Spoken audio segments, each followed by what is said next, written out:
hold on. So we got kind of cut off on that last one. Some shit. It's not actually happening. I had to like cut it off. No big deal. So what I wanted to say about that, I wanted to end with the Steve Jobs thing is, because he didn't have much of a starting time or an end time, what he actually had was just a relentless motherfucking vigor, his resolute relentlessness, meaning he wasn't going to give up until he got what he wanted. He was either absolute victory or nothing. All right, death or the goal. Goal or death. All right, he kept it that simple. So fucking spiritual guy, but he kept it that simple, and he was passionately curious about what was capable. He knew what he was capable of, and he knew and he saw, just like I see in you right now, what you're capable of. That's why we're going through this training and what we're going to change and what we're going to fucking 4x your focus in the least amount of time possible. And we're getting as much goal-related shit happening for you. Okay, so enough of that being said, we're actually right here in the last portion of the training. Of this portion of this training. All right, so last example of this is going to be my great 10x great fucking grandfather, Benjamin Franklin, and I'm Gil Franklin. Boom. What are the connections on that? Well, gosh, I can't tell you that, but I can show you it is partially true. I'm just kidding. I don't know if it's true or not. I'm not going to go into Ancestry.com and like look that up myself. I doubt it's kind of true, but it doesn't really matter. Okay. Because this is, if you are reading the manuscript, you can see that it is kind of long. I'm going to get started right now. Enough of the fluff. Benjamin Franklin. Probably one of the most OG gangsters of all time, also known as America's first entrepreneur, and may or may not be my own 5X, 10X fucking grandfather. Benjamin Franklin, the early bird gets the worm. That's one of his quotes, okay? I'm pretty sure you've heard of it. I've heard of it. If you're anything like in the entrepreneur world, I'm pretty sure you've heard of it. The early bird gets the worm. So cool, short story about Ben Franklin happened when he first wanted to set out about and create his own printing press business as a young child.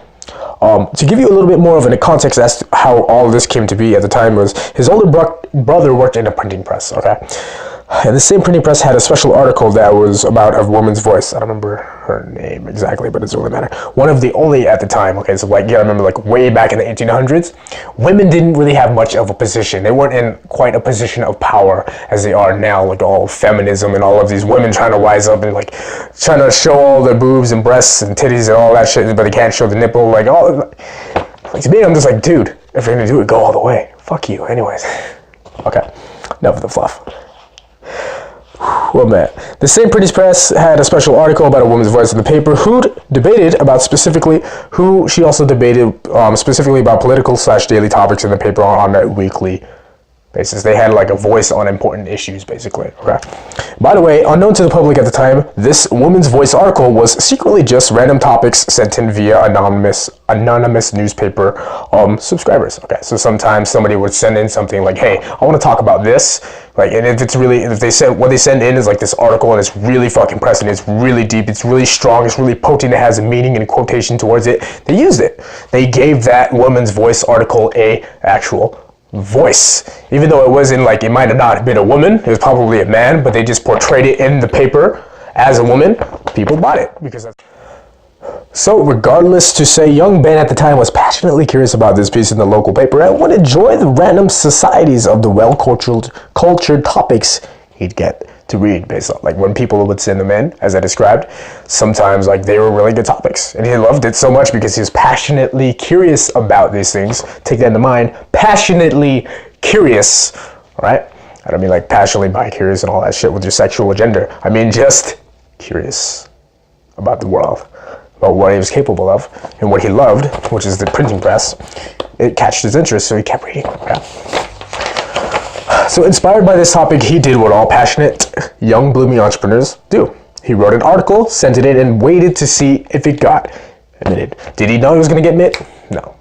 So he just sent it in with hopes and possibly praying because of his passion. He sent it in. He's like, fuck, let's see if it gets through. And you know what? As fate had it, his article had potential. They used young Ben's anonymous article as the voice in the women's weekly debate discussion. So Ben, seeing his success with this, he continued to so forth because of his unique passion. His anonymous articles would continually get printed and showed to the public. So it turns out, if you didn't get that, man, it turns out that since he sent it in and he was just so fucking passionately curious about it, he had a spark in his heart, in his balls, in his soul, in his core, in his mind, whatever you want to call it, because he sent it in with that vigor and they felt that, the people felt that in his message.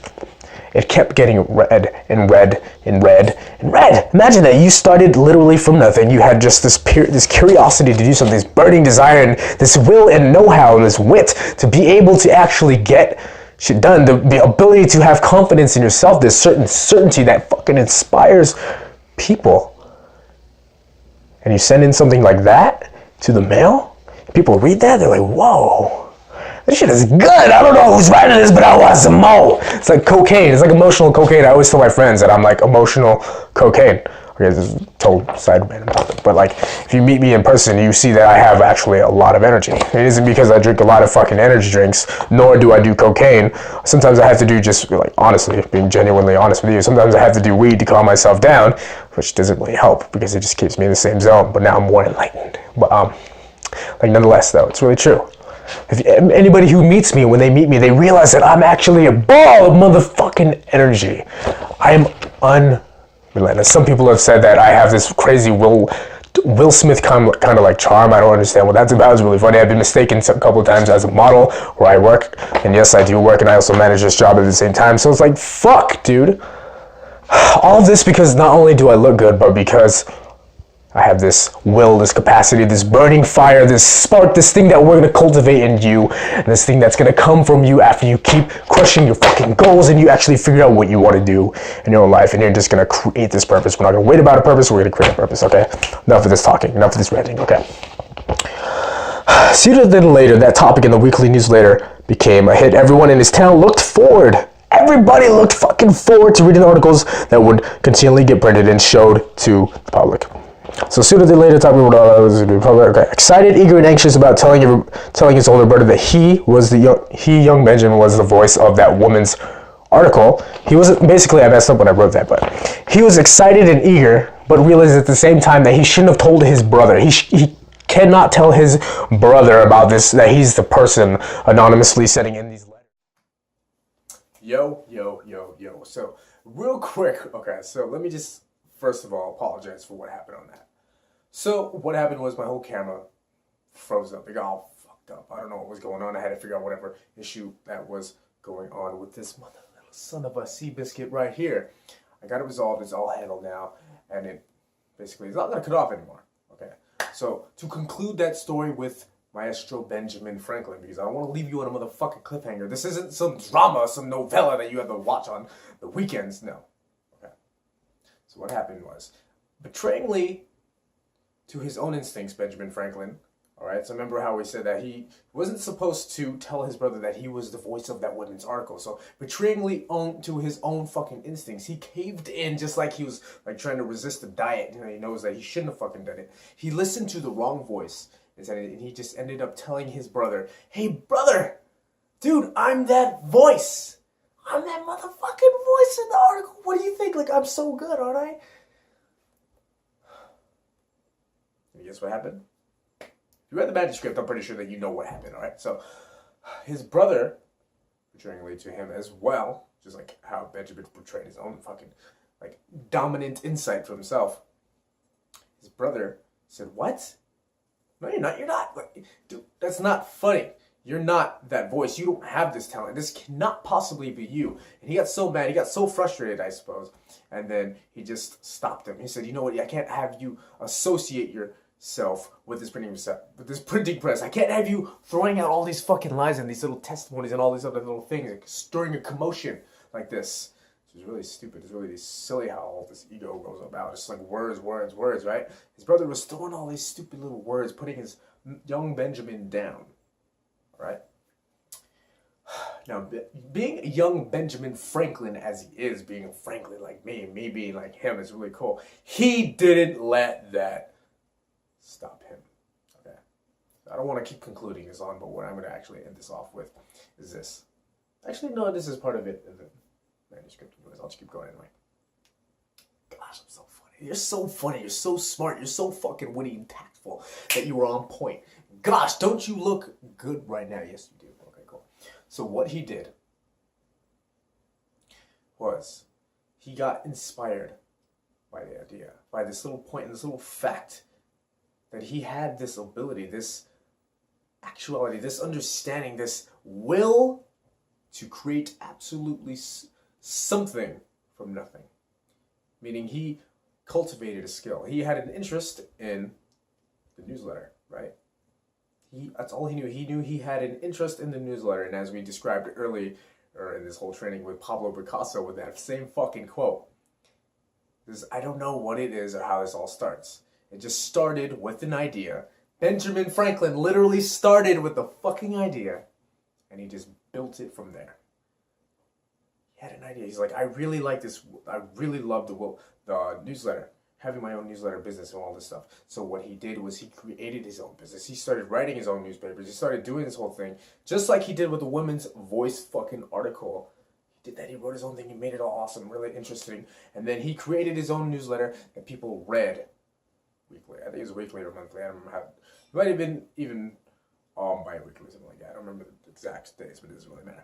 But he created his own fucking thing. And what he had to do to create and give out the illusion, of what is the word? Productivity of an active, running, crazy, super awesome, productive newsletter business, was that he had to be up early in the morning, just like Dwayne Johnson was doing in rain or shine on his fucking bicycle with a little sack over his shoulder, throwing out newspapers to give out that illusion that he is a very productive newsletter printing business. And you know what happened?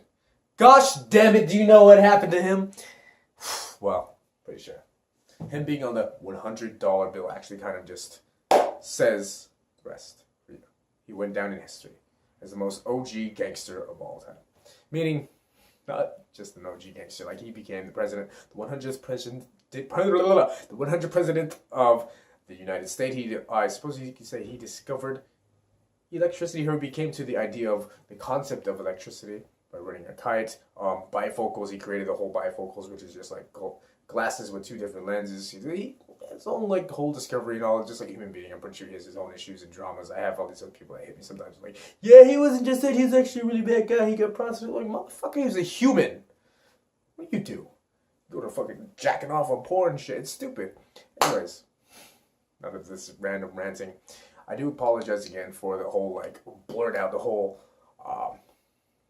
instant change, and I had to say attitude, but in, like, the section of the way of the imagery of how this went through.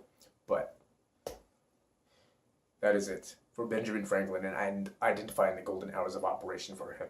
All right, so what I want you to do is, after this video is over, because this section is slowly coming to its conclusion, you have one more video that I want you to watch, pound it all out. I want you to really figure out what you're going to do and continue to keep reading the manuscript that comes with this training. If you haven't downloaded it already, I highly suggest that once you download it, go to like, you can go to Staples, or if you already have a printer, print that motherfucker out for yourself. You don't even have to put it in color, just have it in black and white. Print it out for yourself so you're reading it, and you can actually see the sections where we break it down, where you can create for yourself the actual exercise where you're going to have a deadline, start time and deadline, and specific sections of your life. Where you're going to do it. You can figure out where you can do identify your own hours of the day, the golden hours of the day, whether it's early in the morning, like Dwayne "The Rock" Johnson at 4 a.m. till about 7 a.m. and then he starts working on himself, to his whole business, the whole image, the whole high life, whatever you want to call it. Or is it maybe it's like Pablo Picasso at 12 a.m. all the way to 8 a.m. in the fucking morning. You're crazy, you're wild, you're an ambitious thing like that. Or you're just like Steve Jobs, you're absolutely fucking relentless until you get your goal. That's kind of like how I am most times when I have just an idea and I want it to go far. It's got to go fucking far, and then we just keep building from there. Or maybe you're just like Benjamin Franklin, right? He too had his own idea that he was building from, and he created that newsletter from absolutely nothing, with just the will, the ambition, this wanting to have more, to create more, to be free of this little shackles of the 9 to 5 and all of these other fucking silly little inhibitions that we human beings have, right? This is the end of identifying your golden hours of operation. Thank you again for you observing me. And after you've watched that concluding video, I highly just suggest that you take notes, take all the things that you do, give this a day to let it stew, let it soak in, and then jump into the next section of where we will see me going on again, crushing it, us fucking beating the crap out of us, increasing our focus 4x, and well, dominating our days. All of 2018.